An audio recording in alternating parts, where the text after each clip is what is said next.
क्या आपने कभी ऐसी देवी के बारे में सुना है जो बकरे पर सवारी करती हों, हाथ में दिव्य बोतल थामे रहती हों और श्मशान में बैठकर तांत्रिकों के मस्तक से खेलती हों? यही है मेलडी माता। न यह कोई कल्पना है और न ही कोई मनगढ़ंत कहानी। यह है कलयुग की सबसे रहस्यमयी देवी की वास्तविक गाथा। कहा जाता है यह देवी उस बोतल में काम, क्रोध, लोभ जैसे घोर पापों को कैद कर देती है और जब अपना दूसरा स्वरूप धारण करती है तो बन जाती है मसानी मेलडी, मसान तंत्र और रात्रि की अधिष्ठात्री शक्ति। कौन है ये माता?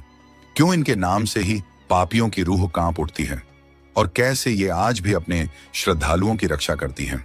यही है वह अनसुनी कथा जो पहली बार आपको आरंभ से अंत तक सुनाई जाएगी। लेकिन मां मसानी मेलडी के उस भयंकर स्वरूप से मिलने से पहले हमें उनके एकदम विपरीत, शांत और दिव्य रूप का परिचय लेना होगा। वह रूप जो तेज, शांति और करुणा से पूर्ण है। तो आइए आरंभ करते हैं यह रहस्यमय आध्यात्मिक यात्रा। यह कथा जुड़ी है सतयुग के अंतिम दौर से। उस समय अमरुआ नाम का एक असुर था, प्रचंड बलशाली, वरदानों से संपन्न और मायावी शक्तियों का स्वामी। उसका आतंक तीनों लोकों में छा गया था।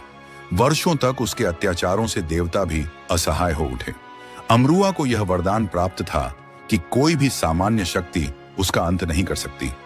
देवता निराश होकर आदि शक्ति की शरण में गए। तब सिंहवाहिनी मां दुर्गा प्रकट हुई।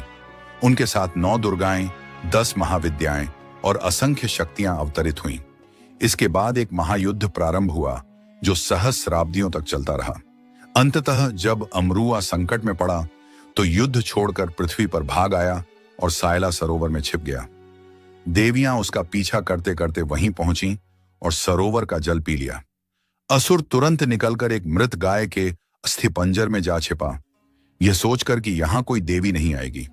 देवियां वहां पहुंची और समझ गईं कि शत्रु गाय के पिंजर में शरण लिए बैठा है, परंतु वह स्थान अपवित्र माना जाता था, इसलिए किसी देवी का उसमें प्रवेश करना असंभव था। बाहर निकाले बिना असुर का वध भी नहीं किया जा सकता था। तभी आदि शक्ति ने एक अद्भुत उपाय किया। उन्होंने अपनी हथेलियों को रगड़ा और उसमें से निकले मैल को एक मूर्ति का रूप दिया।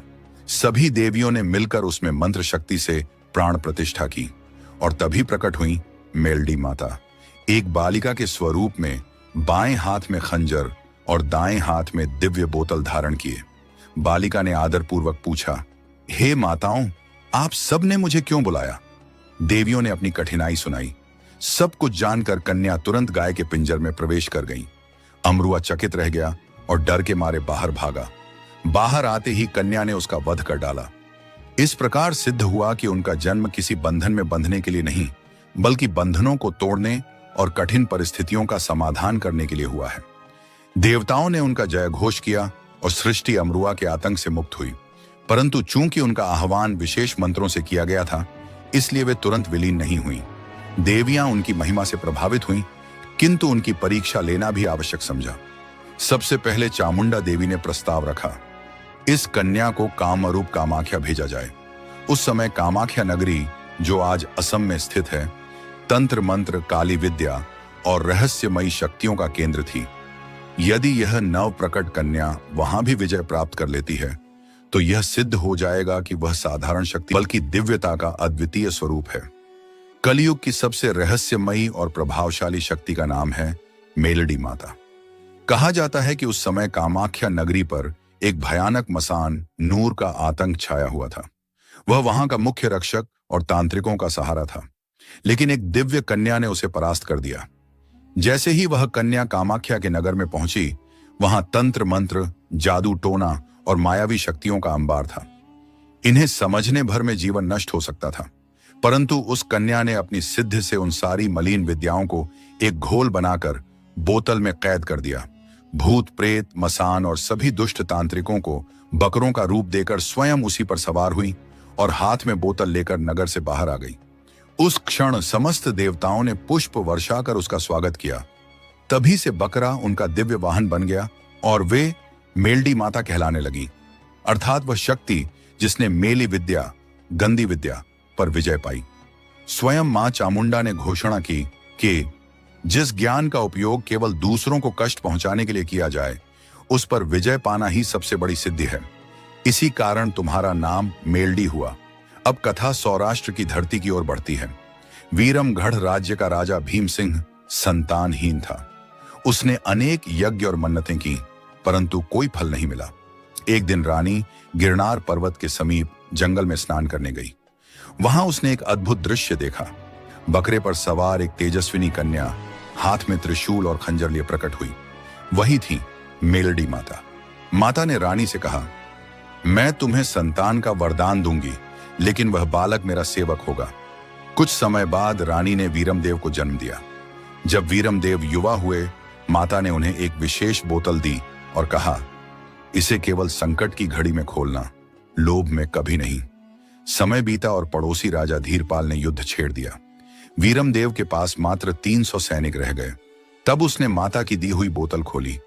उसी क्षण माता 108 दिव्य वीरों के साथ प्रकट हुई और युद्ध की दिशा पलट गई। वीरमदेव विजयी हुए और जीवन भर माता की भक्ति में लीन हो गए। आज भी वीरमनाथ धाम उस दिव्य चमत्कार का जीवंत प्रमाण है। स्वर्णपुर के शासक हेमराज की कथा सुनी जाती है। हेमराज अपने वैभव और साम्राज्य की शक्ति पर इतना गर्व करता था कि उसने घोषित कर दिया, मेरे राज्य में किसी देवी देवता की आवश्यकता नहीं। यहां तक कि उसने माता के मंदिर को ध्वस्त करने का आदेश भी दे डाला।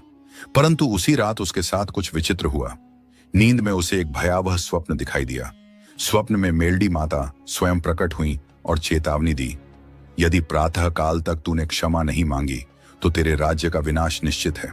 हेमराज घबराकर जाग तो गया, परंतु अपने अहंकार में उसने इस चेतावनी को मात्र एक सपना मानकर अनदेखा कर दिया।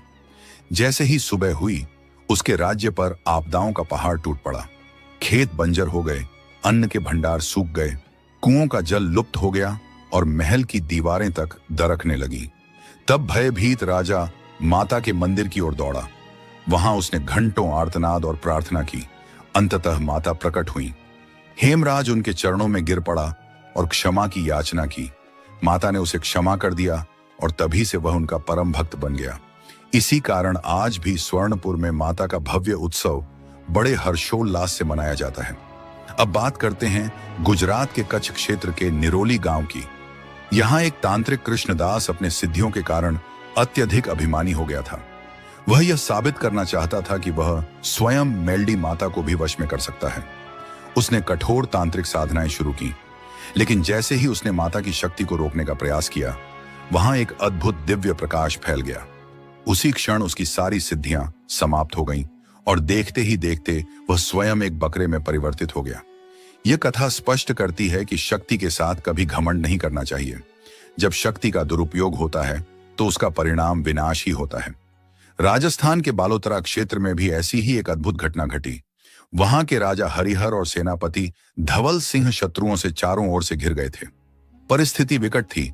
तभी माता का तेजस्वी स्वरूप युद्ध भूमि में प्रकट हुआ। उनके दर्शन मात्र से शत्रु भयभीत होकर भाग खड़े हुए और राज्य सुरक्षित हो गया। लेकिन माता का एक और रूप भी है, वह है मसानी मेलडी माता। मसानी का अर्थ है श्मशान या मृत्यु भूमि में वास करने वाली शक्ति। इस रूप में माता का स्वरूप भयानक और रहस्यमय है। कहते हैं कभी कभी यह रूप किसी कार्य की सिद्ध और गूढ़ विद्याओं से जोड़ा जाता है।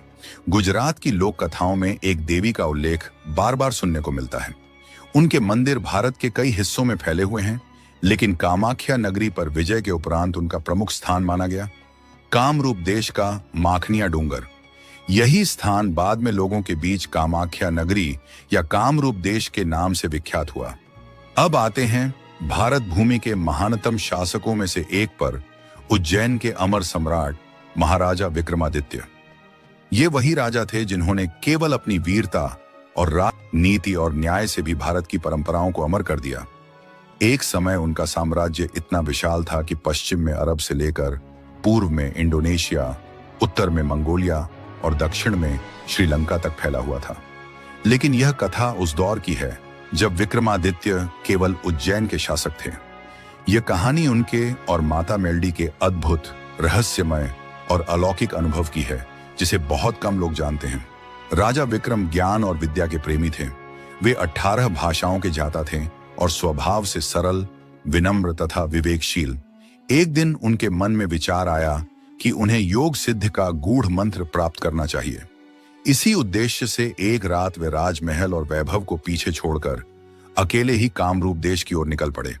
वहां के घने जंगलों में एक गहन तपस्या में लीन साधु विराजमान थे।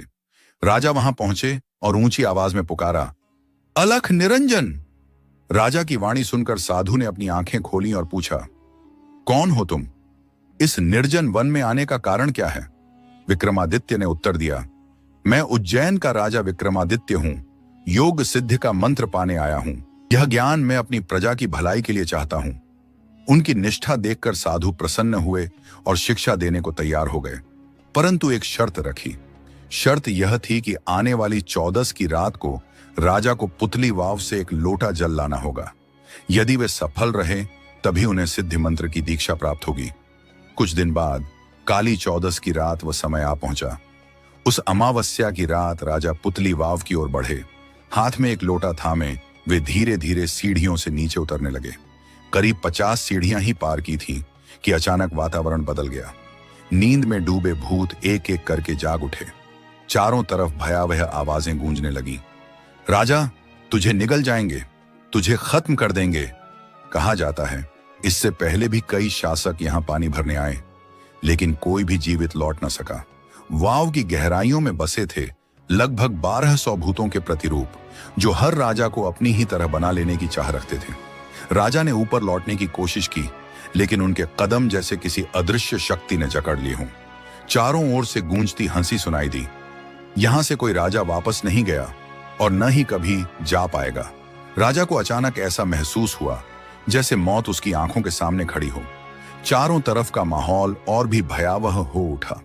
घबराहट में राजा ने अपनी कुलदेवी हरसिद्धि माता को स्मरण किया।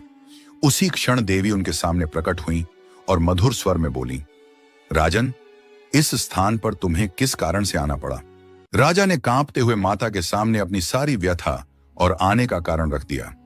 सब सुनने के बाद देवी ने शांत भाव से कहा, यदि तुम पहले मुझे पुकारते तो यहां आने की आवश्यकता ही न पड़ती। तुम्हारी रक्षा का भार मेरा है, लेकिन तुम्हें अपने विश्वास को याद रखना चाहिए था। कुलदेवी ने राजा की विनती सुनने के बाद कहा, अगर पहले ही मुझसे प्रार्थना की होती तो मैं तुम्हें मंत्र प्रदान कर देती, पर अब मैं तुम्हारी सहायता नहीं कर सकती। यह कहकर वे अंतर्ध्यान हो गईं।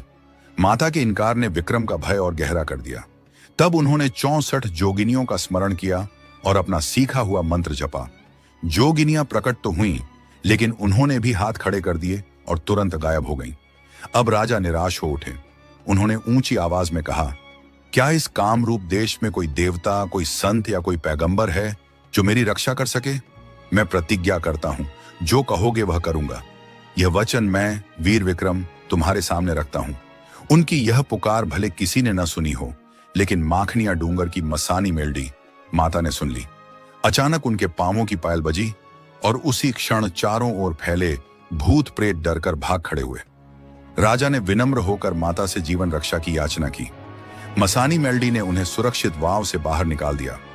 बाहर आकर राजा ने सिर झुकाकर पूछा, माता जी, आपके लिए मैं क्या कर सकता हूं?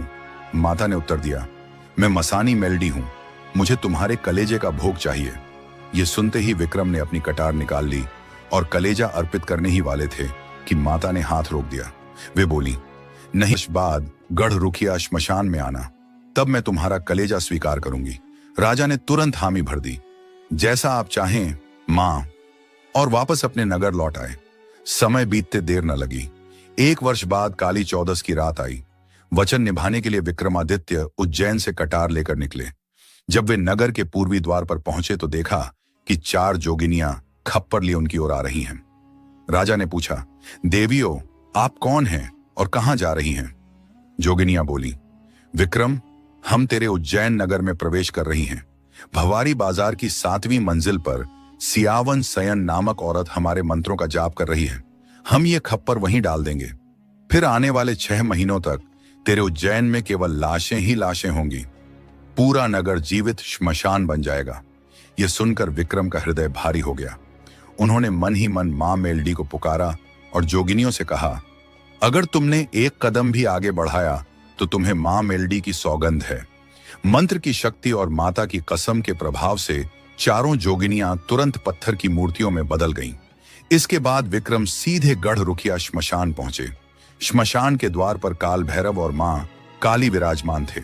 मां काली जानती थी कि राजा विक्रमादित्य अपना कलेजा मसानी मेल्डी को अर्पित करने आए हैं, किंतु यदि कलेजा जमीन पर गिर गया तो भोग अधूरा रह जाएगा और राजा का प्राण भी सुरक्षित नहीं रहेगा। काल भैरव को आदेश दिया गया कि वे मानव रूप धारण कर राजा के पीछे पीछे जाएं। उनसे कहा गया, जब राजा अपना कलेजा निकालें तो उसे संभाल लेना और माता मेल्डी को अर्पित कर देना। इसी बीच महल में रानी सौरामती को शंका हुई।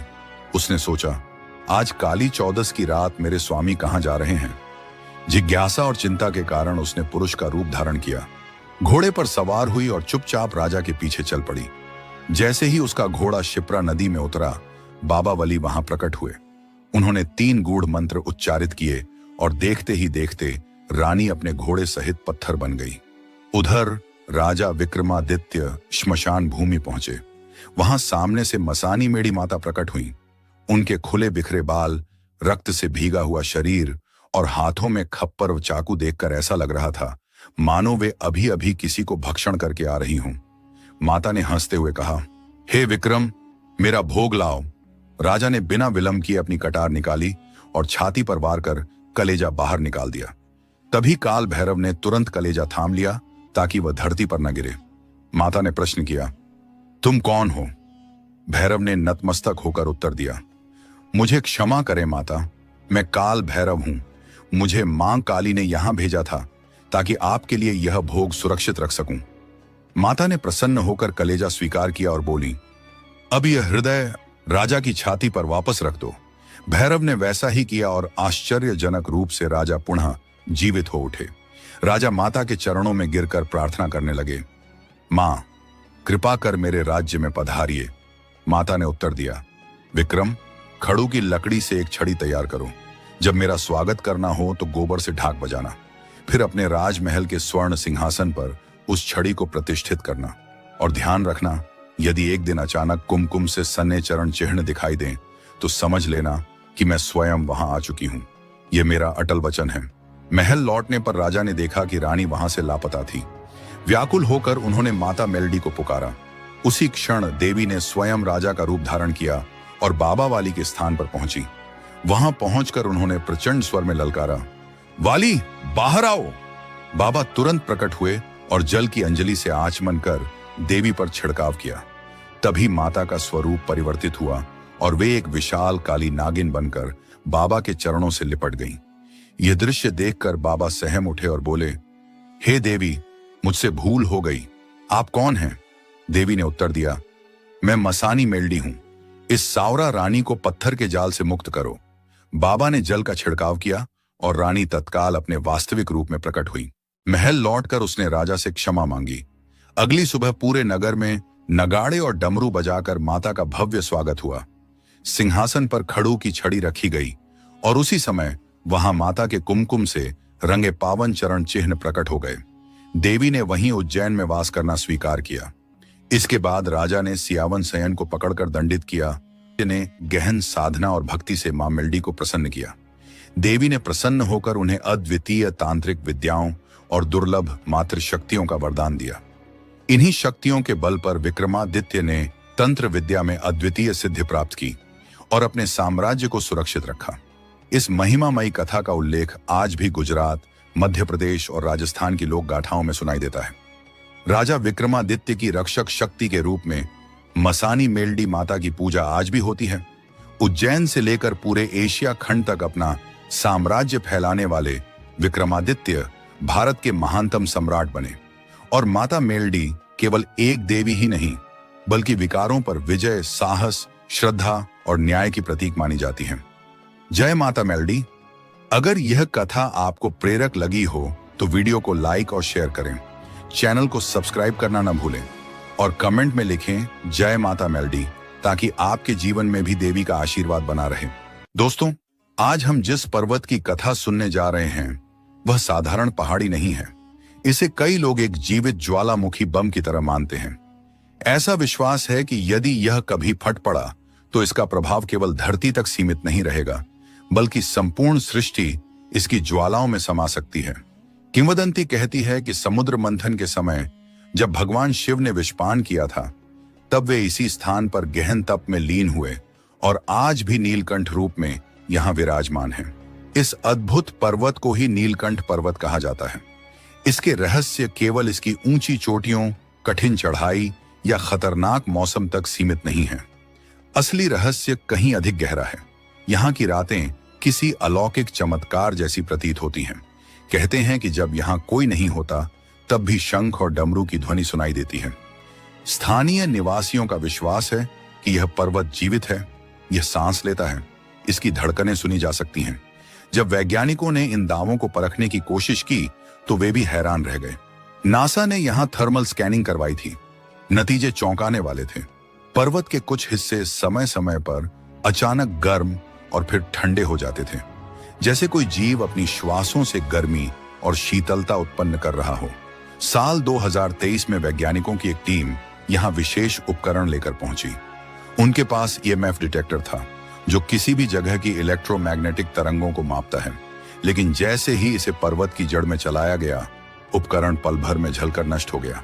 कोई डेटा नहीं, कोई सिग्नल नहीं, सिर्फ सन्नाटा और गहरा शून्य। इस दृश्य को देखकर टीम ने तुरंत अपने कदम पीछे खींच लिए। यह पहली बार नहीं था। 1951 में भारत की एक गुप्त खोजी टीम भी यहां भेजी गई थी।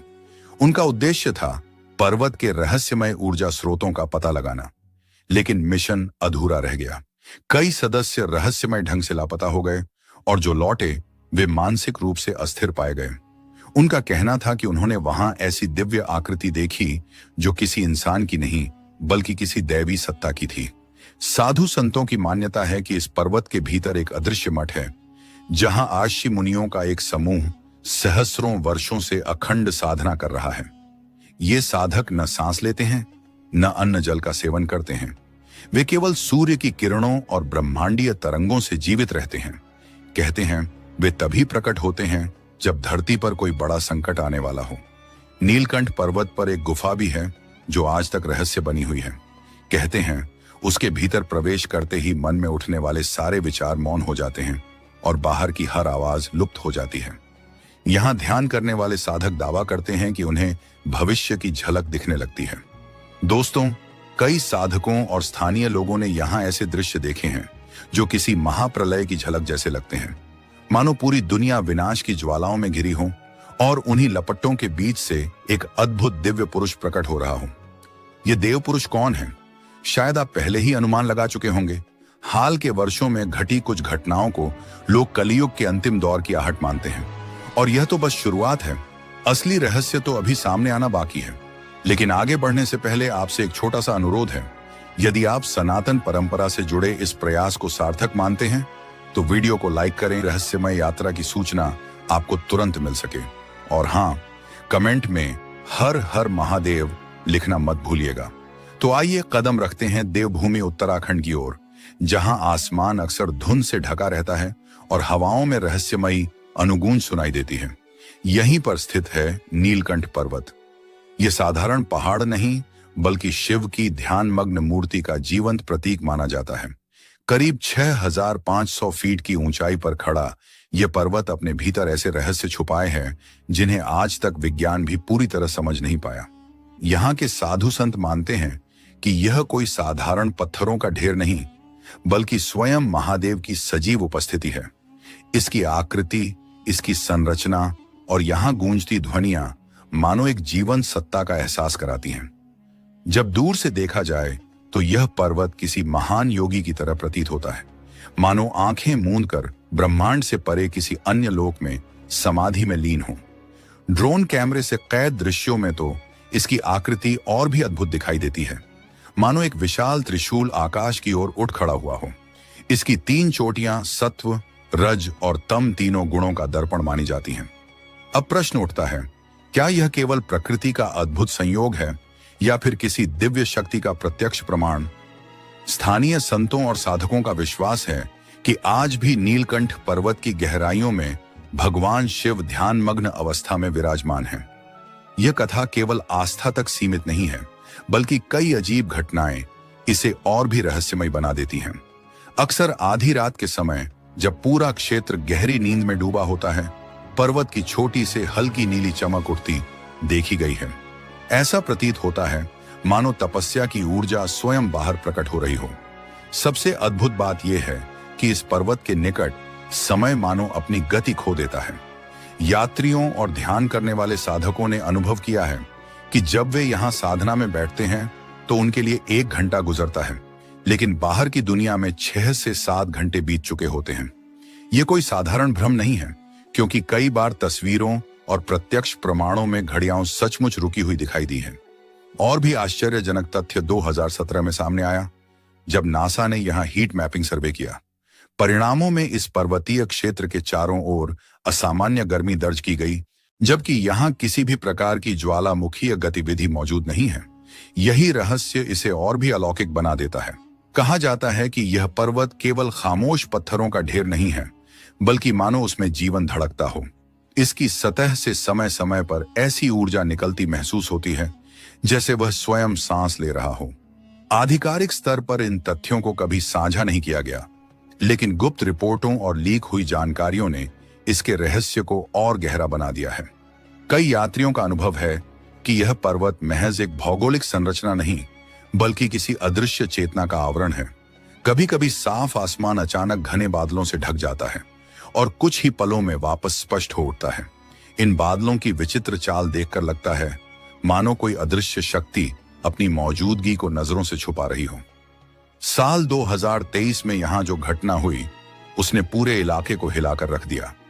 ठीक आधी रात 3:13 7 अलग अलग गांवों के लोगों ने देखा कि नीलकंठ पर्वत की चोटी से अचानक सुनहरी रोशनी फूट पड़ी। उस क्षण ऐसा प्रतीत हुआ मानो रात में ही सूर्य का उदय हो गया हो। चौंकाने वाली बात यह थी कि इस विस्फोट के साथ न कोई धमाका हुआ, न कोई आवाज, बस एक चमकदार प्रकाश जिसने क्षण भर के लिए आकाश को चीर डाला। गांव वालों ने इस दृश्य को अपने मोबाइल पर कैद करने की कोशिश की, लेकिन कुछ देर बाद कई उपकरण या तो खराब हो गए या फिर उनका डेटा रहस्यमयी ढंग से मिट गया। वैज्ञानिक दल मौके पर पहुंचे, लेकिन सरकार की ओर से आज तक कोई आधिकारिक बयान सामने नहीं आया। जैसे कोई अनजानी शक्ति स्वयं नहीं चाहती कि यह रहस्य सबके सामने उजागर हो। स्थानीय साधक मानते हैं कि नीलकंठ पर्वत कोई साधारण पर्वत नहीं, बल्कि एक जीवित ऊर्जा है। वे कहते हैं कि यह किसी ब्रह्मांडीय द्वार की तरह है, जिसे समझने के लिए केवल विज्ञान नहीं, बल्कि आस्था और गहन साधना की आवश्यकता है। जो साधक पर्वत की तलहटी में मौन साधकर ध्यान करते हैं, वे भीतर से उठती अजीब ध्वनियों को सुनते हैं। ये ध्वनियां किसी प्राचीन मंत्रोच्चार जैसी प्रतीत होती हैं, मानो कोई अदृश्य योगी समाधि में बैठा अद्भुत लोगों से संवाद कर रहा हो। सबसे रहस्यमय दृश्य सावन के महीने में प्रकट होता है। तब पर्वत की ऊपरी चट्टानों पर स्वतः एक त्रिनेत्र जैसी आकृति उभर आती है।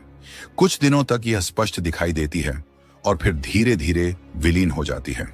इस रहस्यमय पर्वत पर मौजूद चिन्ह को न तो किसी ने तराशा और न ही किसी कलाकार ने गढ़ा। श्रद्धालु मानते हैं कि यह स्वयं भोलेनाथ का दिव्य प्रतीक है, जो अब भी इस स्थल की रक्षा कर रहे हैं। कुछ साल पहले एक वीडियो ने लोगों को स्तब्ध कर दिया था। उसमें साफ दिखा कि पर्वत की छोटी से सर्प के समान एक उज्जवल ऊर्जा निकलकर आकाश की ओर उठ रही है। जब वैज्ञानिकों ने जांच की तो वहां गैस या ताप का कोई स्रोत नहीं मिला। कई तपस्वियों ने इसे जागृत कुंडलिनी शक्ति का प्रकट रूप माना। स्थानीय लोग विश्वास करते हैं कि इस पर्वत की गहराई में आज भी साधना में लीन महान ऋषियों की आत्माएं विद्यमान हैं। ये आत्माएं न तो भूत हैं और न ही प्रेत, बल्कि वे महामुनि हैं जिन्होंने शरीर छोड़ने के बाद भी इस स्थान को नहीं त्यागा। वनों में भ्रमण करते साधुओं और सन्यासियों ने कई बार धुंधली परछाइयां देखी हैं। कुछ लोग लौट आए, लेकिन कुछ हमेशा के लिए लापता हो गए।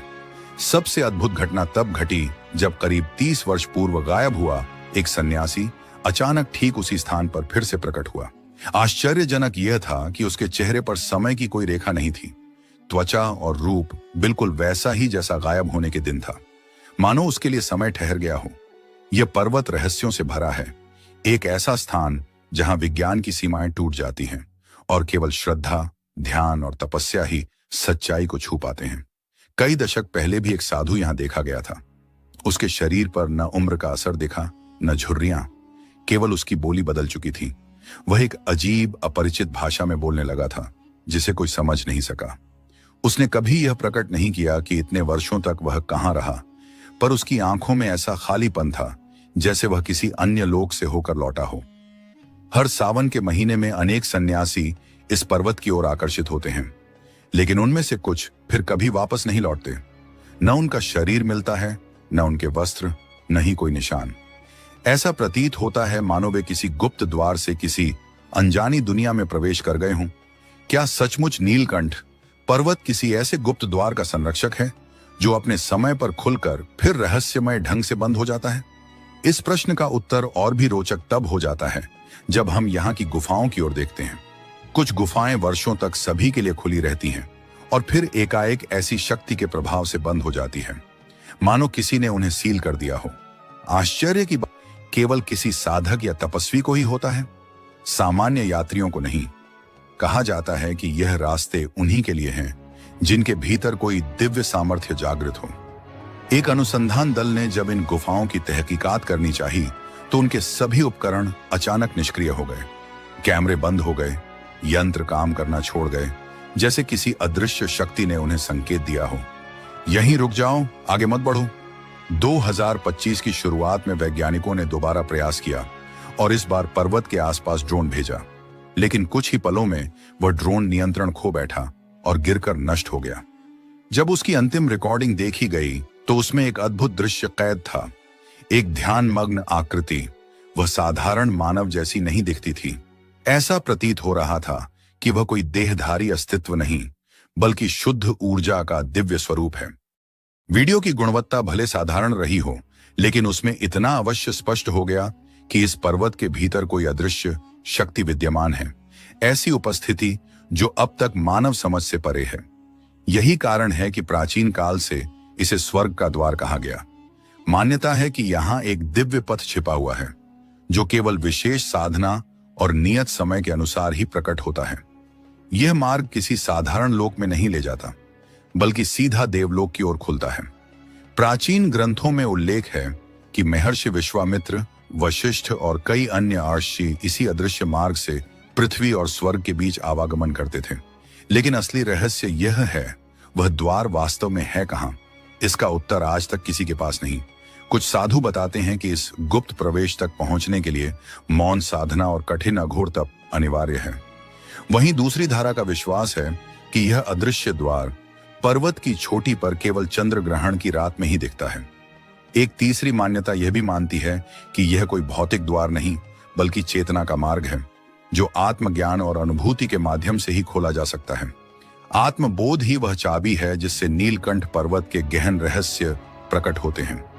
सवाल यह उठता है कि क्या यह सिर्फ एक पर्वत है या फिर एक जीवित चेतना जो साधकों को अपनी ओर आकर्षित करती है, उनकी परीक्षा लेती है और उन्हें उस परम सत्य तक ले जाती है जिसे सामान्य मनुष्य समझ नहीं पाता। यह स्थल न तो मात्र एक तीर्थ है और न ही कोई साधारण ट्रैकिंग पॉइंट। यह तो समय का सेतु है, भूत, वर्तमान और भविष्य को जोड़ने वाला। तांत्रिक परंपराओं में इसे शिव का गुप्त आश्रय माना गया है।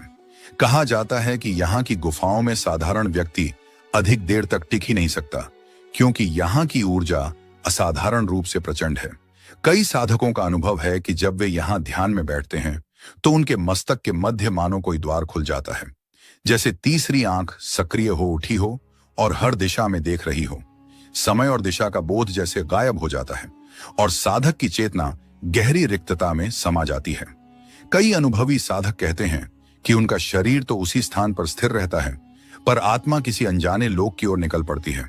तांत्रिक परंपरा मानती है कि यही स्थान शिव का एक गुप्त द्वार है जो केवल तंत्र साधना से ही खुलता है। सामान्य भक्त इसकी ऊर्जा सहन नहीं कर पाते और जल्दी ही विचलित होकर लौट जाते हैं, लेकिन जो तपस्या के लिए तैयार होते हैं उनके लिए यह स्थान मोक्ष की दहलीज बन जाता है। एक साधक का अनुभव तो अत्यंत विचित्र बताया जाता है। ध्यान में लीन रहते हुए उसने देखा कि एक वृद्ध संत 4-5 फीट ऊपर आकाश में स्थिर होकर बैठे हैं। उनका शरीर पूरी तरह शांत था, नेत्र बंद थे। जब साधक नजदीक पहुंचा तो संत धीरे धीरे नीचे उतरे और आंखें खोली। उन नेत्रों में मानो अनगिनत आकाश गंगाएं घूमती दिखाई दी। शरीर कठोर पत्थर जैसा हो गया। आज भी वहां एक रहस्यमय प्रतिमा रखी है जिसे कोई छूने का साहस नहीं करता। कहा जाता है वह प्रतिमा दरअसल उसी साधक का शरीर है जो साधना की ज्वाला में तपकर पत्थर बन गया। एक और प्रसंग में बर्फ से ढके शिखरों के बीच एक साधक ने तांत्रिक अनुष्ठान शुरू किया। वातावरण मृत्यु जैसे सन्नाटे से भरा था, तापमान शून्य से भी नीचे था, लेकिन कुछ ही घंटों में वहां की जमी हुई बर्फ अचानक पिघलने लगी, मानो किसी अदृश्य ऊर्जा ने उसे पिघला दिया हो। इसी तरह एक साधक ने जब एक विशेष बीज मंत्र का उच्चारण किया तो उसकी ध्वनि पर्वत से टकराकर ऐसी तरंग उत्पन्न करने लगी मानो सामने खड़ा पत्थर चेतना से भर उठा हो। वातावरण में एक गूंज फैल गई, जैसे कोई अदृश्य सत्ता उसी लय पर जागृत हो गई हो। सबसे हाल की घटना 2024 की बताई जाती है। एक युवक केवल प्रसिद्धि पाने की चाह में वहां पहुंचा और कैमरे के सामने ध्यान लगाने बैठ गया। शुरुआत में सब सामान्य था, पर कुछ ही क्षणों बाद उसका शरीर कांपने लगा, चेहरे पर भय की लकीरें खींच गईं और वह घबराकर चिल्लाते हुए वहां से भाग गया। बाद में उसने बताया, कोई मुझे घूर रहा था, जैसे मेरी आत्मा तक में झांक रहा हो। सोशल मीडिया पर एक वीडियो ने अचानक हलचल मचा दी। तभी से नीलकंठ को सिर्फ तीर्थ नहीं, बल्कि ऊर्जा का प्रबल केंद्र और जीवित चेतना का स्थल माना जाने लगा। कहा जाता है यहां ध्यान करना मानो शिव से सीधा संवाद करना है, और यहां तक पहुंचना अपने ही भीतर छिपे अनंत से साक्षात्कार करने जैसा है। इस पर्वत पर घटी घटनाएं अक्सर तर्क और विज्ञान की सीमाओं को लांघकर विश्वास और अनुभूति की दुनिया में प्रवेश कर जाती हैं। यहाँ का मौन साधकों के लिए साधारण मौन नहीं, बल्कि एक विशेष भाषा है, जहाँ शब्दों की आवश्यकता नहीं पड़ती। विचार और भाव स्वयं मन से आत्मा तक पहुंच जाते हैं। एक बार एक 7 साल का बालक अपने माता पिता के साथ यहाँ आया। अचानक वह पर्वत की ओर दौड़ पड़ा और पूरे 2 घंटे तक लापता रहा। जब लौटा तो उसकी आंखों में एक अजीब सी गहराई थी और उसके मुंह से ऐसी बोली निकल रही थी जिसे कोई समझ नहीं पा रहा था। बाद में भाषा विशेषज्ञों ने परीक्षण किया तो पता चला कि वह वैदिक काल की संस्कृत निष्ठ देववाणी बोल रहा है, एक भाषा जो सदियों से विलुप्त मानी जाती है। साल 2019 में एक प्रतिष्ठित वैज्ञानिक शोध के उद्देश्य से यहां पहुंचे, लेकिन लौटने के बाद उनकी पूरी जीवनधारा ही बदल गई। उनके चेहरे की आभा, वाणी की गंभीरता और आचरण सब किसी अनजानी छाप से प्रभावित हो गए। अंततः उन्होंने सब कुछ त्याग दिया और सन्यास का मार्ग अपना लिया। आज वह हिमालय की गोद में एक ब्रह्मचारी के रूप में जीवन बिता रहे हैं। उनका कहना है, वहां ऐसा अनुभव हुआ जिसे शब्दों में नहीं बांधा जा सकता। ऐसा लगता है मानो उसने पहली बार अपने असली अस्तित्व को पहचान लिया हो। नीलकंठ पर्वत से जुड़ी एक और अनोखी दंतकथा भी लोगों के बीच सुनाई जाती है। कहा जाता है कि नीलकंठ की धरती पर एक अमर योगी पिछले 300 वर्षों से भी अधिक समय से उसी शरीर में विचरण कर रहे हैं। वे केवल इसी क्षेत्र में दिखाई देते हैं और अचानक प्रकट होकर उतनी ही रहस्यमय ढंग से गायब हो जाते हैं। अनेक लोगों ने उन्हें अपनी आंखों से देखा, लेकिन कोई भी उनके पीछे पीछे जाकर उनकी असल पहचान जानने में सफल नहीं हो पाया। यहीं पर एक चमत्कारी शिला भी है, जिसे भविष्यदर्शी पत्थर कहा जाता है। मान्यता है कि जो भी साधक इसके सामने गहन ध्यान करता है, उसकी अंतर्दृष्टि में आने वाले समय की झलकियां प्रकट होने लगती हैं। अनेक यात्रियों और तपस्वियों ने अनुभव साझा किया कि जैसे ही उन्होंने आंखें मूंदी, उनके भीतर जीवन की आने वाली घटनाएं या संसार के भविष्य के दृश्य स्वयं प्रकट होने लगे। स्थानीय लोक कथाओं में एक और अचंभित करने वाली घटना का वर्णन मिलता है। कहा जाता है कि एक साधक लगातार 7 दिनों तक बिना किसी सहारे के हवा में स्थिर रहा। यह घटना पास के एक आश्रम में घटी थी, जहां मौजूद लोग आश्चर्यचकित होकर देखते रहे कि वह धीरे धीरे ऊपर उठा और लगभग 3 फुट की ऊंचाई पर स्थिर हो गया। न रस्सी थी, न कोई यंत्र, फिर भी वह पूरे 7 दिन तक आकाश में टिका रहा और बाद में धीरे धीरे भूमि पर उतर आया। इस अद्भुत दृश्य को सैकड़ों प्रत्यक्षदर्शियों ने देखा और इसका वीडियो आज भी इंटरनेट पर उपलब्ध है। नीलकंठ पर्वत को लोग साधारण चट्टानों का ढेर नहीं मानते। आस्था है कि यह देवताओं की सजीव उपस्थिति का केंद्र है। श्रद्धालु इसे शिव स्वरूप मानते हैं और स्थानीय साधु कहते हैं कि अदृश्य रूप में नंदी महाराज आज भी शिव द्वार की रक्षा कर रहे हैं। कई यात्रियों ने दावा किया है कि रात के सन्नाटे में उन्होंने गहरी गर्जना और भारी पदचाप सुनी, लेकिन वहां कोई दिखाई नहीं दिया। हर वर्ष सावन मास में यहां एक विलक्षण घटना घटती है। एक विशिष्ट शिला पर धीरे धीरे देवी पार्वती की आकृति उभरने लगती है, मानो स्वयं शक्ति वहां प्रकट हो रही हो। कहते हैं कि वह अद्भुत छवि पल भर में ही आंखों से ओझल हो जाती है, मानो उसे केवल आस्था से भरे हृदय और श्रद्धा की दृष्टि ही देख सकती हो। किंवदंती है कि यही वह पवित्र भूमि है जहां प्राचीन काल में सप्तर्षियों ने कठोर तपस्या कर ब्रह्म ज्ञान का रहस्य खोजा था। इस क्षेत्र की शिलाओं और वृक्षों से आज भी एक विलक्षण ऊर्जा फूटती है। जो साधक यहाँ गहन ध्यान करता है उसे इन महर्षियों की उपस्थिति का अनुभव होने लगता है। स्थानीय लोगों के अनुसार रात के समय यहाँ अजीब घटनाएं घटती हैं। कईयों ने बांसुरी और वीणा की मधुर ध्वनि अपने कानों से सुनी है, जैसे कोई गंधर्व या अप्सरा दिव्य संगीत में लीन हो। कभी कभी पर्वत की ढलानों पर चांदनी रात में झिलमिलाती आकृतियां नृत्य करती दिखाई देती हैं। लेकिन जैसे ही कोई पास पहुंचने का प्रयास करता है, पूरा वातावरण अचानक शांत हो जाता है। इस स्थान से जुड़ी एक और रहस्यमयी कथा अनंतनाग की है। मान्यता है कि जब उसकी नीली प्रकाशमयी देह प्रकट होती है तो वातावरण भारी हो उठता है और वन के सभी जीव जंतु निस्तब्ध हो जाते हैं। इसी पर्वत पर पवन पुत्र हनुमान के समाधिस्थ होने की कथा भी प्रचलित है। तभी से इसका एक हिस्सा शून्य वायु क्षेत्र कहलाता है, जहां न तो हवा बहती है और न ही पत्ते हिलते हैं, मानो समय स्वयं थम गया हो। हाल के वर्षों में यहां घटी घटनाओं ने इस रहस्य को और गहरा कर दिया। वर्ष 2024 में लगातार 13 रातों तक लोगों ने एक विचित्र दृश्य देखा। आकाश एकदम साफ था, न कहीं बादल थे और न कोई तूफान, लेकिन हर रात पर्वत की चोटी पर एक ही स्थान पर बिजली गिरती रही। न कोई गर्जना हुई, न मौसम बदला, पर यह अद्भुत घटना चलती रही। वैज्ञानिक भी इसका रहस्य सुलझा नहीं पाए, किंतु साधुजन मानते हैं कि जब पृथ्वी पर कोई बड़ा संकट आने वाला होता है तो नीलकंठ पर्वत पहले से संकेत देने लगता है। इन्हीं दिनों यात्रियों और साधकों ने एक और अद्भुत अनुभव साझा किया। जब वे पर्वत की गहरी घाटियों से गुजरे तो अचानक उनके कानों में संस्कृत मंत्रों की गूंज सुनाई देने लगी, मानो स्वयं देवताओं का उच्चारण पूरे वातावरण में प्रतिध्वनित हो रहा हो। वहां न तो कोई मंदिर दिखाई दिया और न ही कोई साधन या यंत्र, फिर भी पूरा वातावरण मानो शिव मंत्रों की गूंज से भर उठा। ऐसा लगा जैसे स्वयं सृष्टि ही एयूएम नमः शिवाय का जप कर रही हो। उपस्थित लोगों की आंखों से अनायास आंसू बहने लगे, जैसे उनकी आत्मा किसी अदृश्य दिव्यता से स्पर्श पा गई हो। शिखर की ओर बढ़ते पर्वतारोहियों ने और भी विचित्र अनुभव किए।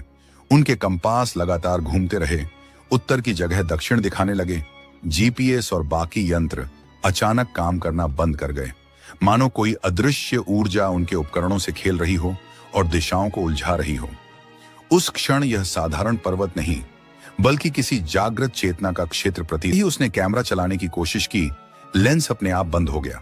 जब उसने जबरदस्ती रिकॉर्डिंग शुरू की तो फुटेज में एक अजीब आकृति नजर आई, कुछ वैसा ही जैसे चमकता हुआ त्रिनेत्र, मानो कोई अनदेखी शक्ति यह संकेत दे रही हो कि तुम पर निगाह रखी जा रही है। यह दृश्य देखकर पूरी टीम सहम गई और उन्होंने तुरंत उस स्थान को छोड़ देना ही उचित समझा। क्या आपने कभी सोचा है, महादेव का इस सृष्टि में प्राकट्य आखिर कैसे हुआ? क्या शिव ने स्वयं को इस लोक में प्रकट किया या उनका आगमन किसी और रहस्यमय कारण से हुआ? आज मैं आपको एक ऐसी गाथा सुनाने जा रहा हूं जो समय की सीमाओं से भी परे है, जिसे युगों के प्रवाह और अनगिनत कल्पों की परतें भी ढक नहीं पाई। यह कथा उस परम चेतना की है जो न जन्म लेती है न मृत्यु को प्राप्त होती है, फिर भी जब सृष्टि का संतुलन डगमगाता है तो कल्याण हेतु स्वयं को प्रकट करती है। यह है शिव के उद्भव की रहस्यमयी कथा, या कहें उनके प्रकटीकरण की, क्योंकि सत्य का न तो कोई आरंभ होता है न अंत, वह तो केवल प्रकट होता है, और शिव तो साक्षात वही सत्य है। काल से परे स्थान रहस्य में उतरने से पहले अपने मन को शांत कीजिए, गहरी सांस लीजिए, क्योंकि यह केवल एक कथा नहीं बल्कि उस अदृश्य द्वार की चाबी है जहां से हमारे अपने अस्तित्व की शुरुआत होती है। नमस्कार प्रिय दर्शकों, आज हम लेकर आए हैं एक अद्वितीय, प्रेरणादायक और रोमांचक गाथा। लेकिन शुरू करने से पहले एक छोटा सा निवेदन है। शास्त्रों में कहा गया है कि अधूरी छोड़ी गई कथा अशुभ फल देती है, इसलिए इसे अंत तक सुनें। और यदि आप अपनी माता से सच्चा प्रेम करते हैं तो इस वीडियो को लाइक करें, चैनल को सब्सक्राइब करें और कमेंट में मां लिखकर अपना आशीर्वाद साझा करें। तो आइए अब आरंभ करते हैं महादेव के प्राकट्य की यह अद्भुत और आत्मा को स्पर्श करने वाली यात्रा। जब हम शिव का स्मरण करते हैं तो हमारे हृदय में एक ऐसी छवि उभरती है, असीम शक्ति, अद्वितीय तेज और समय के बंधनों से मुक्त एक सत्ता। परंतु क्या कभी आपने यह विचार किया है कि वह अनंत सत्ता जो अजन्मा है, इस जगत में कैसे प्रकट हुई? शास्त्र स्पष्ट कहते हैं, शिव न आदि हैं न अंत, शिव ही अनंत हैं। अर्थात उनका कोई जन्म काल नहीं, कोई मृत्यु का क्षण नहीं। फिर भी एक ऐसा क्षण आया जब ब्रह्मांड के लिए उनके प्राकट्य की आवश्यकता अनिवार्य हो गई। उस समय न पृथ्वी थी, न आकाश, न तारे, न ग्रह, सिर्फ एक असीम शून्यता थी, जहां न ध्वनि थी, न गति, न प्रकाश, न अंधकार, केवल अनंत मौन और स्थिरता का साम्राज्य था। अनंत शून्यता के उस अदृश्य विस्तार में केवल एक ही सत्ता विद्यमान थी, परब्रह्म, जो निराकार था, निर्विकार था और असीम था। जब उस परम चेतना के भीतर यह संकल्प उदित हुआ कि मैं एक से अनेक हो जाऊं, तभी सृष्टि के आरंभ की धारा प्रवाहित हुई। किंतु जहां सृजन है वहां विनाश का होना भी अनिवार्य है, क्योंकि बिना संहार के सृष्टि का संतुलन संभव नहीं। तब ब्रह्म ने एक ऐसी परम शक्ति का प्राकट्य किया जो न केवल रक्षक हो बल्कि संहारक भी। यही शक्ति महादेव के रूप में प्रकट हुई। किंतु यह प्रकट होना साधारण जन्म जैसा नहीं था, न कोई गर्भ, न कोई स्थान, बल्कि चेतना का स्वयं आकार लेना, ऊर्जा का साकार हो जाना। पहले एक अद्भुत प्रकाश फैलने लगा। न वह सूर्य जैसा था, न चंद्र जैसा। उसकी आभा असीम थी, तीव्र भी और शीतल भी, मानो अनगिनत ब्रह्मांडों की शक्ति उसमें समाहित हो। उस प्रकाश के केंद्र में धीरे धीरे एक दिव्य आकृति उभरने लगी, विशाल, तेजस्वी, गंभीर और शांत। वह त्रिनेत्रधारी थे। जटाओं से गंगा का प्रवाह बह रहा था, मस्तक पर अर्धचंद्र चमक रहा था और गले में नाग शोभित था। देवता और आरक्षी इस दृश्य को देख विस्मित रह गए। उनकी दृष्टि जैसे स्थिर हो गई, मानो उन्होंने स्वयं सत्य का प्रत्यक्ष रूप देख लिया हो। यह क्षण शास्त्रों में शिव तत्व के प्रकटीकरण के रूप में वर्णित है। यह वही प्रथम पल था जब शिव ने अपने रूप में प्रकट होकर अनुभव कराया। उस समय न कैलाश था, न काशी, न कोई तीर्थ। फिर भी वह स्थान जहां शिव प्रकट हुए तुरंत ही पवित्र हो गया, क्योंकि वहीं स्वयं परमात्मा ने अपना स्वरूप प्रकट किया था। कहा जाता है, शिव के प्रथम दृष्टिपात से ब्रह्मांड में संतुलन आ गया। जहां पहले केवल अनियंत्रित ऊर्जा का प्रवाह था, अब वह सुव्यवस्थित होकर सृजन, पालन और संहार के 3 प्रवाहों में विभाजित हो गया। जब शिव ने अपनी आंखें खोली, ब्रह्मांड में पहली बार AUM की ध्वनि गूंजी। यह केवल एक शब्द नहीं था, यह संपूर्ण सृष्टि का मूल स्पंदन था। उस दिव्य नाद से आकाश, वायु, अग्नि, जल और पृथ्वी 5 महाभूत प्रकट हुए। सृष्टि का आधार बन चुका था, किंतु उसे चलाने के लिए शक्तियों की आवश्यकता थी। तब ब्रह्मा प्रकट हुए रचना के लिए, विष्णु प्रकट हुए पालन के लिए, और शिव ने स्वयं को संहार के लिए स्थापित किया। जहां संहार का अर्थ विनाश नहीं, बल्कि असत्य, अधर्म और अज्ञान का अंत है। देवताओं ने प्रथम बार शिव के चरणों में प्रणाम किया और कहा, हे महादेव, आप ही आदि ऊर्जा हैं, आप ही ब्रह्म हैं और आप ही शून्य के स्वामी। आपके बिना न सृष्टि टिक सकती है, न धर्म की रक्षा। शिव बस मंद मुस्कान के साथ बोले, मैं न प्रारंभ हूं न अंत, मैं तो केवल हूं। जो मुझे जान लेता है वह स्वयं को पहचान लेता है। उस क्षण से शिव की सत्ता हर युग, हर लोक और हर जीव में प्रवाहित हो गई, क्योंकि शिव कोई मात्र देवता नहीं, बल्कि वह चेतना है जो हर कण में विद्यमान है। यह कथा केवल ब्रह्मांड के संतुलन की बात नहीं करती, बल्कि हमें एक गहरी सच्चाई भी सिखाती है कि हम सभी उसी असीम चेतना की किरण हैं। जब हम अपने मन के अज्ञान और भय की परतें हटाते हैं, तभी हमारे भीतर का दिव्य स्वरूप, हमारा अपना शिव प्रकट होता है। क्षण ने पूरे ब्रह्मांड की धड़कन बदल दी थी। जहां पहले केवल असीम, निराकार चेतना विद्यमान थी, वहां अब एक अद्वितीय दिव्य स्वरूप प्रकट हो चुका था, शांत, तेजस्वी और अटल।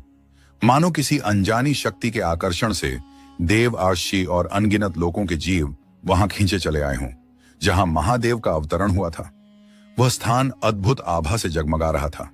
चारों ओर प्रकाश की लहरें ऐसे फैल रही थीं जैसे स्वयं सृष्टि आनंद में नृत्य कर रही हों। वायु में पुष्पों की सुगंध बिखरी थी और आकाश से AUM नमः शिवाय की अनंत ध्वनि समस्त चेतना को गहन ध्यान में डुबो रही थी। ब्रह्मा और विष्णु ने आगे बढ़कर प्रणाम किया। ब्रह्मा ने कहा, हे देव, आपने सृष्टि के संतुलन हेतु स्वयं को प्रकट किया है। कृपा कर बताएं, इस संसार का संचालन किस प्रकार होगा? महादेव की गूंजती हुई गंभीर वाणी प्रसारित हुई।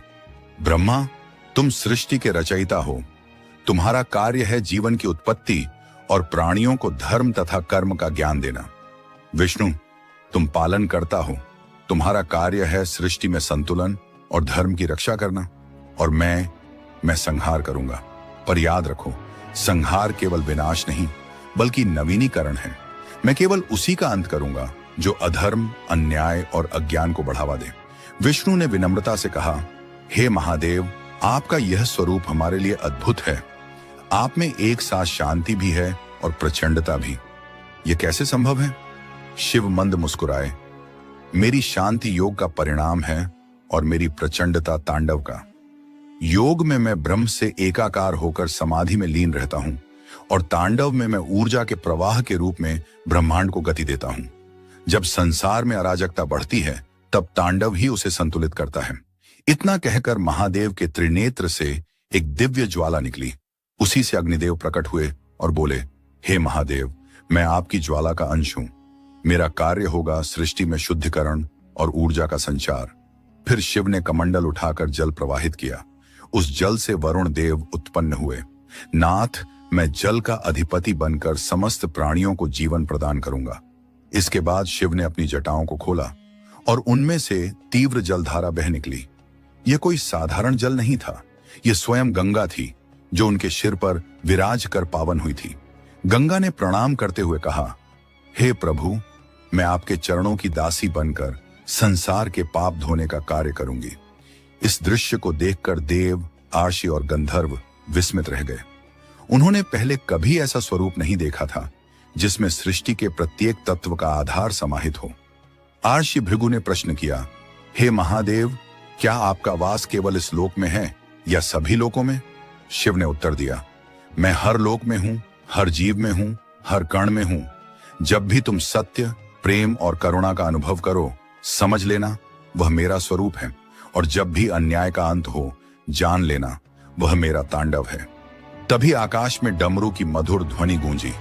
शिव ने अपने हाथ में डमरू उठाया और प्रथम नाद किया। इस नाद से संस्कृत के अक्षर प्रकट हुए। भाषाओं का उद्गम यहीं से हुआ। पड़ोसियों ने समझा, यह मात्र ध्वनि नहीं बल्कि ज्ञान का उद्गम है।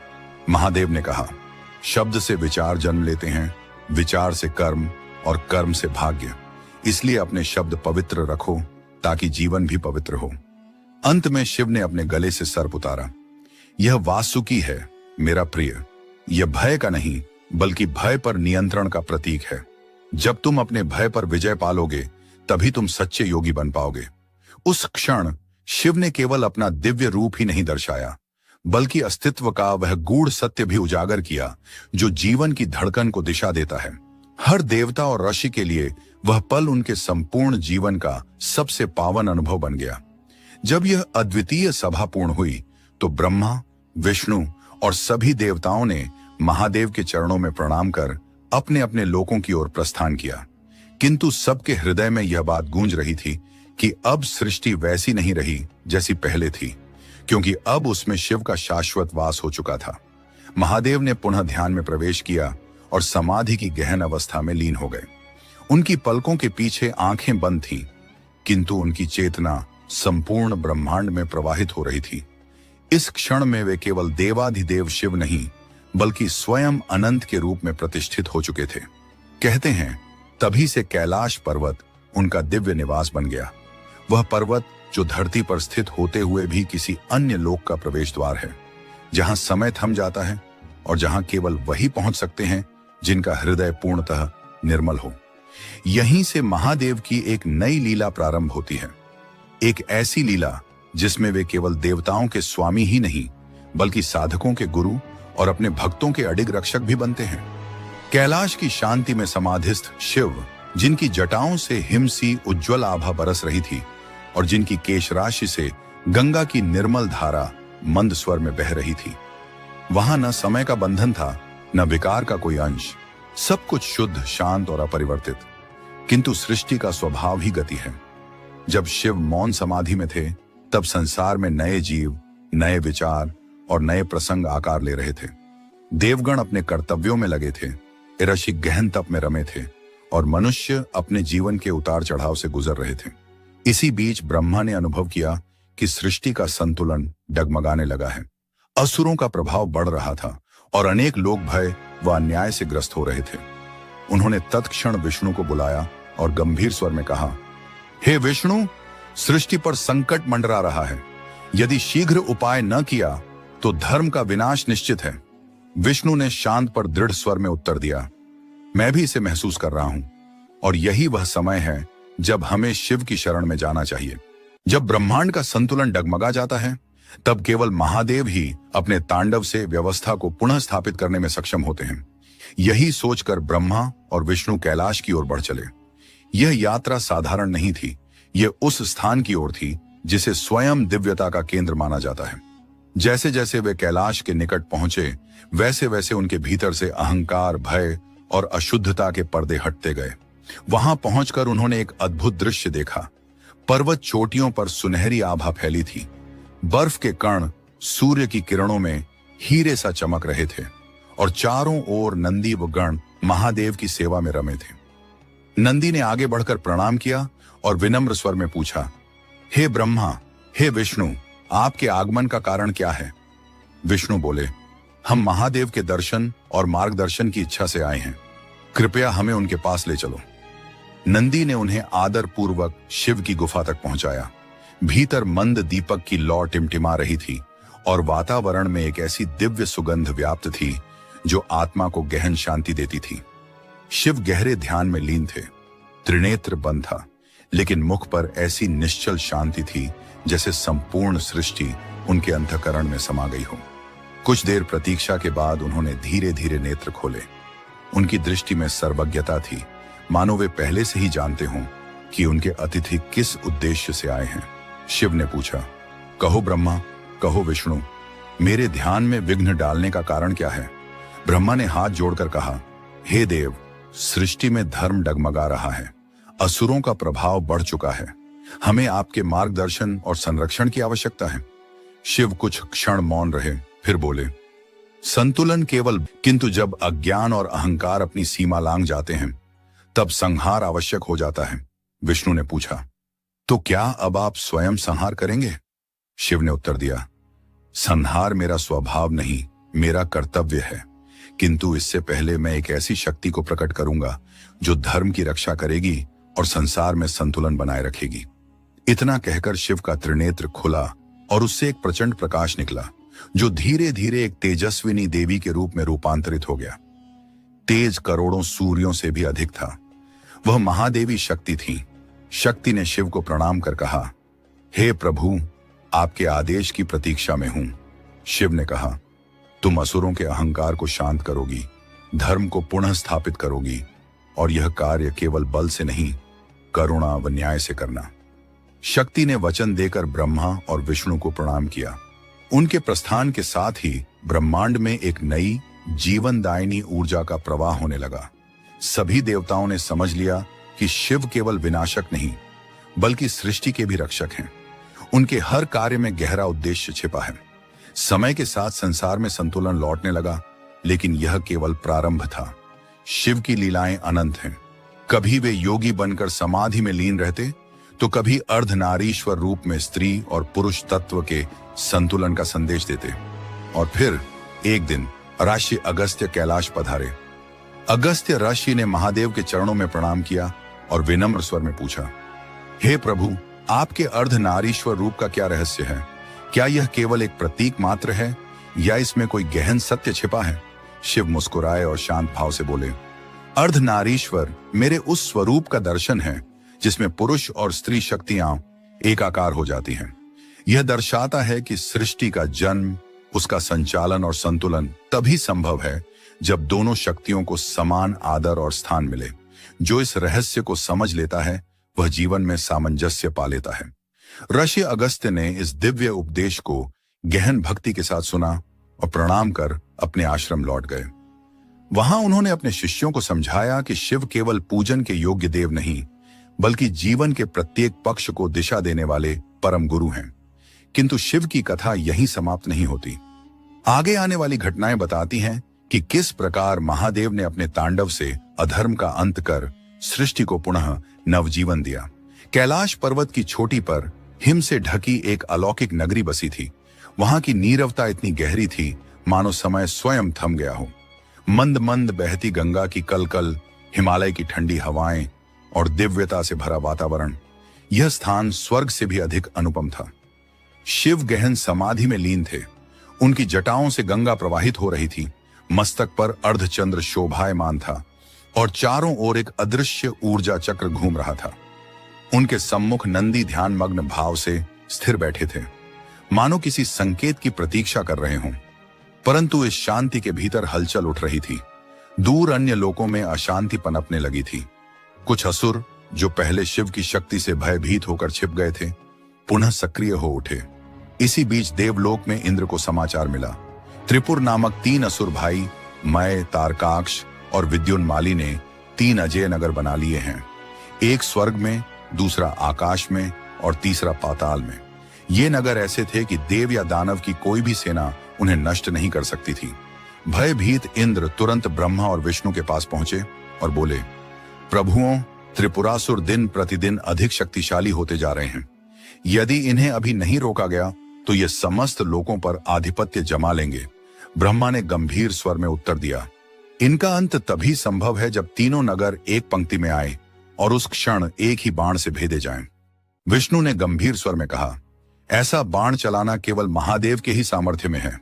सभी देवताओं ने आपस में सहमति जताई कि अब शिव से ही निवेदन किया जाना चाहिए।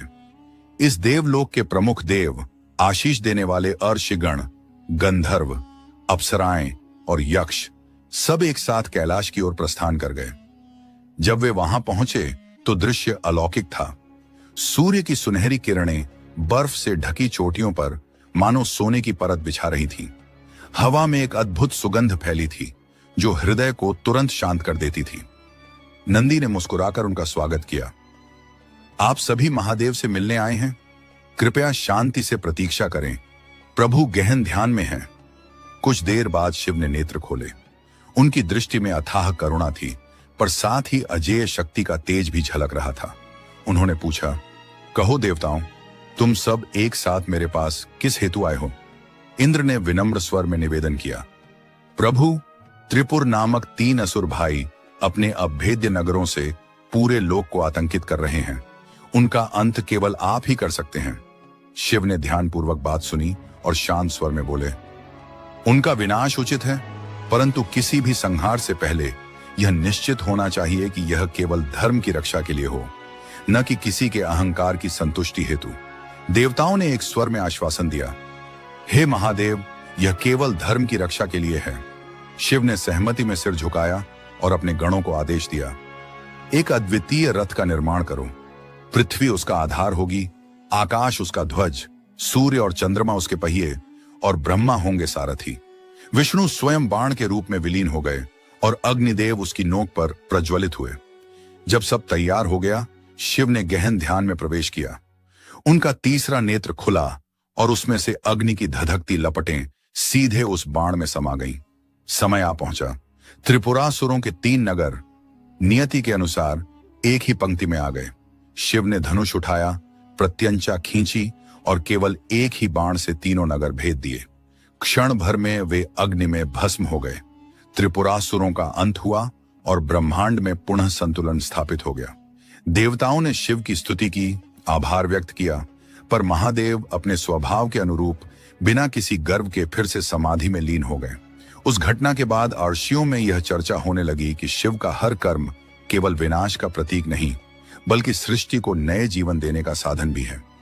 उनका तांडव अधर्म के अंत के साथ साथ धर्म को पुनर्जीवित भी करता है।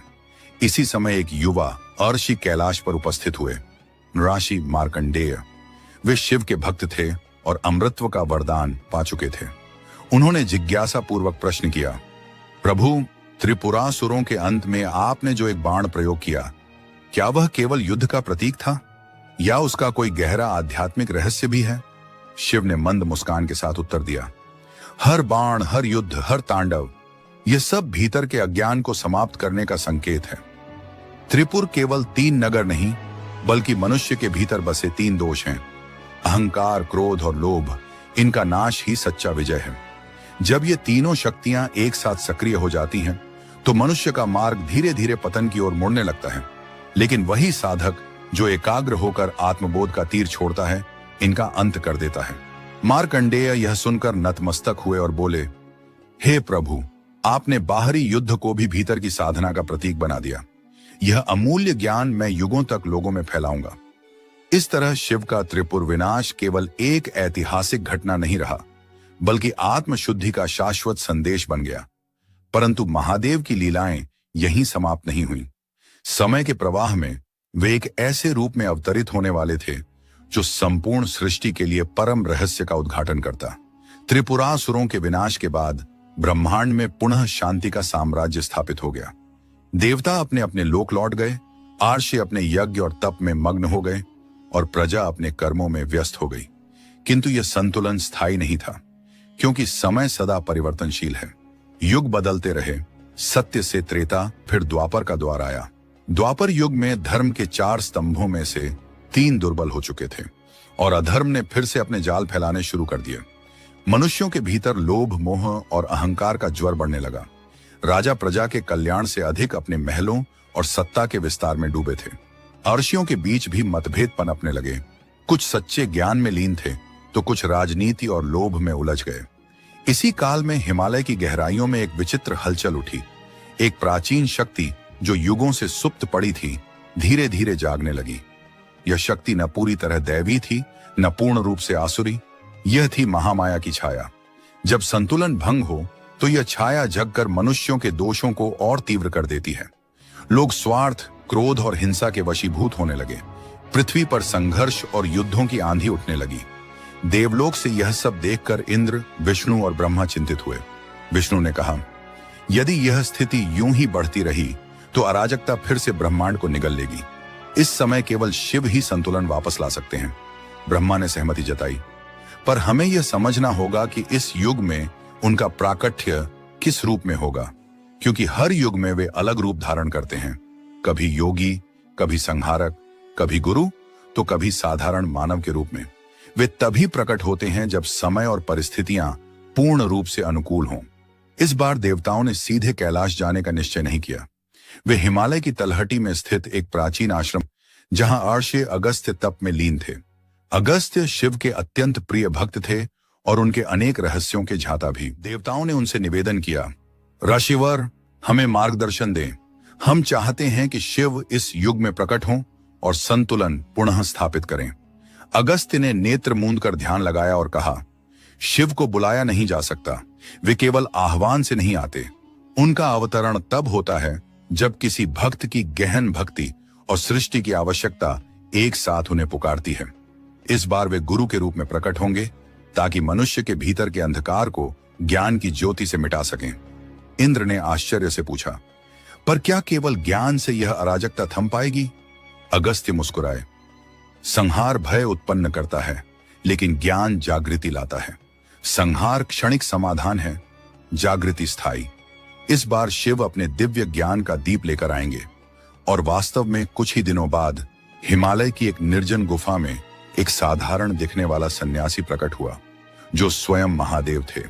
इस वीडियो में उपयोग की गई आवाज और चित्र कृत्रिम बुद्धिमत्ता AI द्वारा जनरेट किए गए हैं। इसका उद्देश्य केवल ज्ञानवर्धन और प्रस्तुति है। काशी विश्वनाथ यह सिर्फ एक मंदिर नहीं, बल्कि ब्रह्मांड की धड़कन और मोक्ष की अंतिम सीढ़ी है। वाराणसी, जिसे प्राचीन समय में काशी के नाम से जाना जाता था, वहीं स्थित यह पवित्र धाम भगवान शिव के 12 ज्योतिर्लिंगों में से एक है।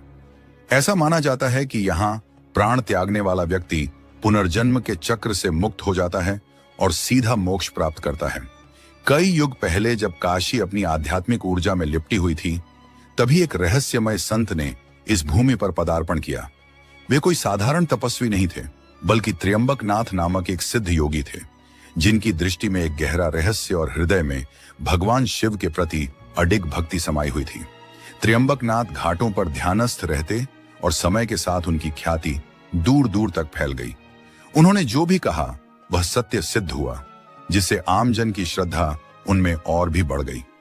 एक दिन उन्होंने एक भविष्यवाणी की जो समय के साथ धुंधली होती चली गई। उन्होंने कहा था कि जिस दिन एक गुप्त शिवलिंग काशी में प्रकट होगा, उसी दिन नगर पर भयंकर संकट मंडराएगा और उसे केवल सच्ची आस्था ही टाल सकेगी।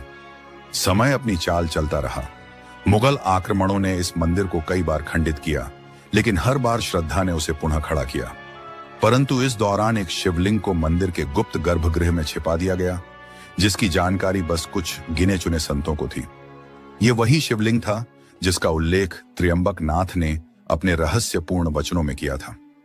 शताब्दियों बाद जब अहिल्याबाई होलकर ने 18वीं शताब्दी में मंदिर का पुनर्निर्माण कराया, तब एक अज्ञात सन्यासी मंदिर में आए। उन्होंने पुजारियों से कहा कि वह छिपा हुआ शिवलिंग अब पुनः प्रकट होना चाहता है। जब मंदिर की गहराइयों में खुदाई की गई, तब एक प्राचीन तेजस्वी शिवलिंग मिला, जिसकी आभा किसी चमत्कार से कम नहीं थी। लेकिन उसी समय एक अकल्पनीय घटना घटित हुई। आकाश में अद्भुत प्रकाश कौंधा और गंगा की लहरें उग्र हो उठी। वातावरण में कुछ अलौकिक सा महसूस होने लगा। तभी काशी में एक भयावह महामारी फैल गई। नगरवासियों पर संकट छा गया। उसी क्षण त्र्यंबक नाथ की भविष्यवाणी याद आई। पुजारियों ने तत्काल मंदिर के मूल शिवलिंग और गुप्त शिवलिंग की विशेष संयुक्त पूजा आरंभ की। रुद्राभिषेक किया गया और महामृत्युंजय जाप अनवरत 3 दिन तक चला। धीरे धीरे संकट टलने लगा और काशी ने राहत की सांस ली।